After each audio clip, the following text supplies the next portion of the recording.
Okey, jumpa juga airnya. Satu ni, sekejap. Ni dia, satu contoh. Nampak? Ni macam rebung kan?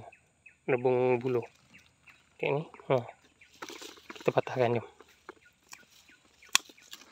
Nampak? Dia berlubang.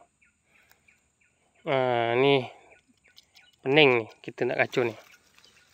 Kacau nanti dia mati macam gini. Mati, sini tunas lagi ni, tunas. Nanti dia mati macam ni. Perlu tunas lagi ni, tunas. Dia mati ni, kita kacau. Dia tak boleh habis.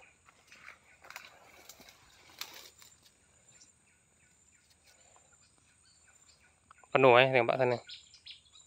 Kalau tepi sana jenis dia dah kurang Dia jenis yang macam saya tunjuk tadi, lalang tu.